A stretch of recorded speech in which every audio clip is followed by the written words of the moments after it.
first step to taking down the monster is to identify it. But the monsters have been identifying themselves to us for a long time. They've been toying with us in the open, and no one seemed to have the will or the bandwidth to do anything about them. Yesterday, the hyper-political anti-Trump heroine, Attorney General of New York, Tish James, a woman who has made it her life's mission to take down Donald Trump at all costs, got a dollop of karma when she was indicted of bank fraud relating to lies she told to get favorable mortgage rates for her Norfolk, Virginia property. She lied about living in the property while also serving as Attorney General for the state of New York. These are serious charges. Each count could carry up to 30 years in prison and at least $1 million in fines. The irony, of course, is that she spent years telling the world we must jail Donald Trump because there simply cannot be different rules for different people. And that's something, in fact, we can all agree upon. Different rules for different people is the exact formula required to conjure up a whole host of sins in society, especially when power is involved. Letting some criminals get away with certain crimes while throwing the book at others is a surefire way to create monsters on both sides of the power spectrum. The White House is having none of this.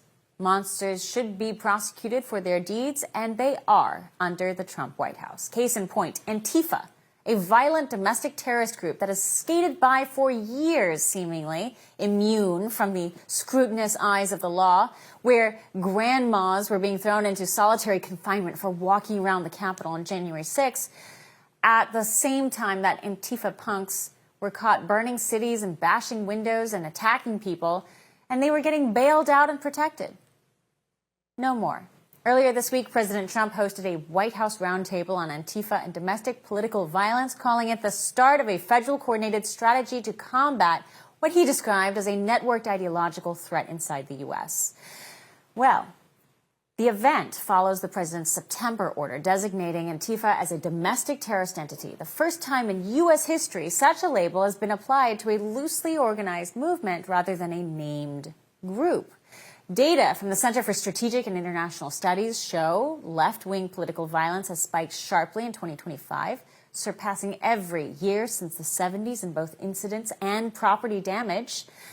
Federal officials have also warned that Antifa cells now coordinate across state lines using encrypted channels, cryptocurrency funding streams. Critics, including city officials in Portland, will say something different, of course. They argue that the new federal directive risks sweeping up peaceful protesters and could violate constitutional rights.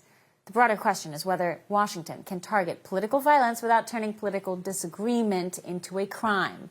Seamus Bruner is the author of Control Oligarchs, Exposing the Billionaire Class, Their Secret Deals, and the Globalist Plot to Dominate Your Life. He is the Associate Director of Research at the Government Accountability Institute. He was at that roundtable at the White House just a few days ago. Seamus, thank you for joining us.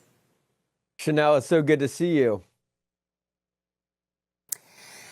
Your insights at that roundtable was so poignant. It was so important because you have been in the business of following the money, understanding where this kind of group gets the fuel. Talk about that here. Do you think this White House understands exactly where to start looking to assess where the problems are? Yeah, you're exactly right. That's what I said at the roundtable, was that while this is a violent story, Antifa is a story about violence and chaos, it's importantly a money story, and we followed the money all the way to the top of the protest industrial complex. We call it Riot Inc. because Antifa is just one piece of this. The boots on the ground are just one division of the Riot Incorporation. So it's got a legal division, it's got a PR division, and crucially, this corporation has investors. And so we've talked about them before. It's the Arabella funding network. It's, of course, Soros funding networks. It's also Tides. It's also Neville Roy Singham and his funding apparatus. So the money flows down. I mean, you mentioned a little while ago about cryptocurrency. There's also these crowdfunding platforms. It's like GoFundMe, but there's ones that are specifically tailored to the left how to provide mutual aid to Antifa chapters across the country, to John Brown Gun Club chapters. Elm Fork John Brown Gun Club was famously linked to a shooting of an ICE officer. There's also the Socialist Rifle Association. And we found pages on these crowdfunding platforms that contain like Portland SRA, Chicago SRA, and these are people who partner with the John Brown Gun Club, which, by the way, you might have seen the flyer after Charlie Kirk's assassination. Flyers were posted that said, "Hey, fascist, catch, join the John Brown Gun Club, because we're the only group that doesn't shy away from celebrating when a quote-unquote Nazi dies." So these are really despicable people who think that violence is a way to achieve political objectives. That is the standardly agreed upon definition of terrorism.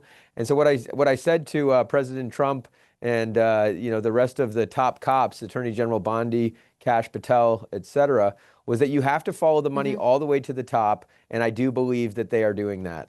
If we do, in fact, find that a lot of this is funded by a handful of individuals or entities, what is your theory, your working theory, as to why they're trying to do this? It has to be more than just sowing chaos and being against Trump, surely. Yeah, sure. Well, I mean, a lot of them are Marxists, and they don't believe, which is ironic, of course, because they're among the most prolific and successful capitalists of all. But I guess it's rules for thee, not for me. That would explain George Soros. I mean, he's just, I guess, in it for creating the chaos. I do write in Control Oligarchs about how chaos leads to more avenues for control. When everybody's fighting amongst each other, they're not focusing on the real enemies in this country. It starts by identifying them, at least, and saying we know these actors are involved and they are the enemies, so now let's start investigating. Seamus Bruner, you're a huge part of helping that effort. Thank you so much. Thank you, Chanel.